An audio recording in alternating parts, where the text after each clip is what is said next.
السلام علیکم ورحمۃ اللہ۔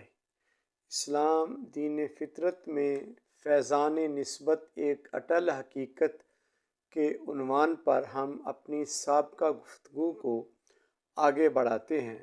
سامعین و ناظرین، ہماری ہدایت و رہنمائی کے لیے قرآن مجید میں اللہ رب العزت نے اصحاب کہف کا واقعہ بیان فرماتے ہوئے لکھا، وَكَلْبُهُمْ بَاسِطٌ ذِرَاعَيْهِ بِالْوَصِيدِ، اور ان کا کتا غار کے دھانے پر بازو پھیلائے بیٹھا تھا۔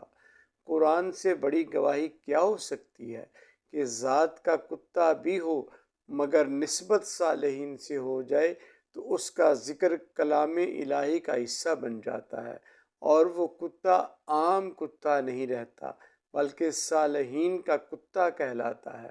لہٰذا ہم کہتے ہیں کہ اگر کتا ایک نجس جانور ہو کر نسبت صالحین سے جنت کا حقدار بن سکتا ہے تو پھر انسان جو اشرف المخلوقات ہے، اگر وہ محبوب رب العالمین سے نسبت جوڑ لے تو وہ کیوں کر محروم رہ سکتا ہے۔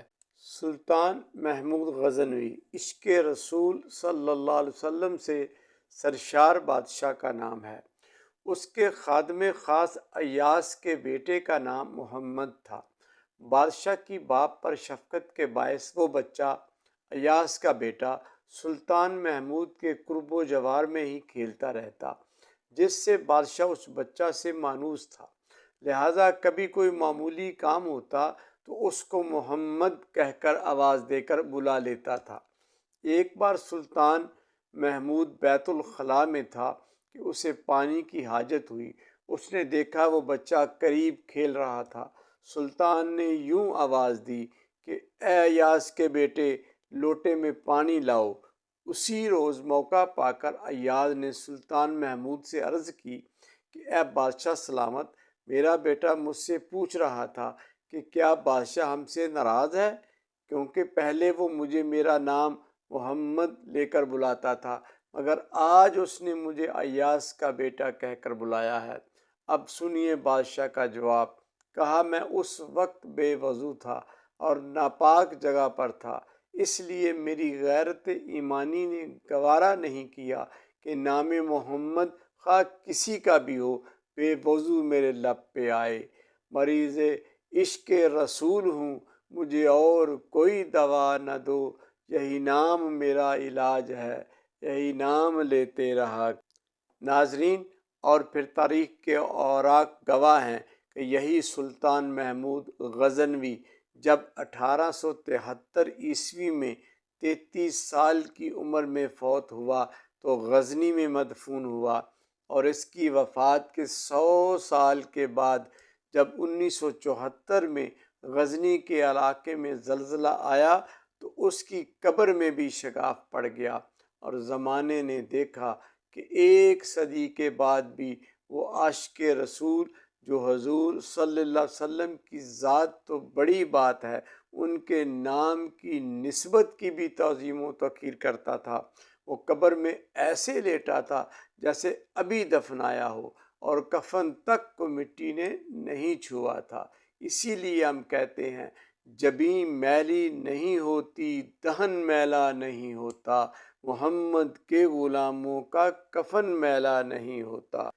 نسبت رسول صلی اللہ علیہ وسلم کو سمجھنے کے لیے اس سے معتبر و مستند دلیل اور کیا ہو سکتی ہے کہ ایک پتھر دیوار کعبہ میں نصب حجر اسود ہے جس پر ہر لمحہ رحمت کی برسات ہے، اور دوسرا جمرات منام پتھر کے ستون جن پر صدیوں سے لعنت کی پھٹکار ہے۔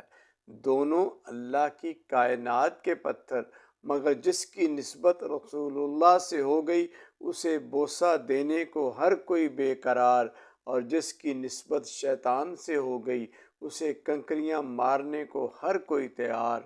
بات واضح ہے کہ یہ سب نسبتوں کی خزاں ہے یا بہار ہے۔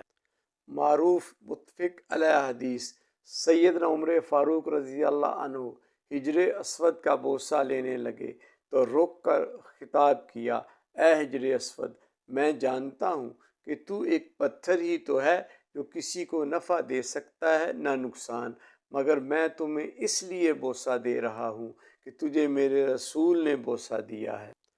لہٰذا یہ طے شدہ حقیقت ہے کہ نسبتوں کے فیضان کا حاصل اتباع و اطاعت رسول ہوتی ہے، اور جو بندہ مومن اس نسبت عشق رسول کے تصور میں اسوہ رسول پر عمل پیرا رہے تو پھر وہ کیسے محروم تمنا رہ سکتا ہے۔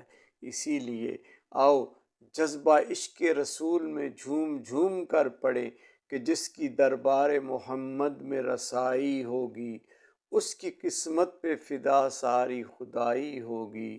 سانس لیتا ہوں تو آتی ہے مہک طیبہ کی، یہ ہوا کوچہ سرکار سے آئی ہوگی۔ روز محشر نہ ہوگا کوئی اور سہارا، سب کے ہونٹوں پہ محمد کی دہائی ہوگی۔ وما علینا الا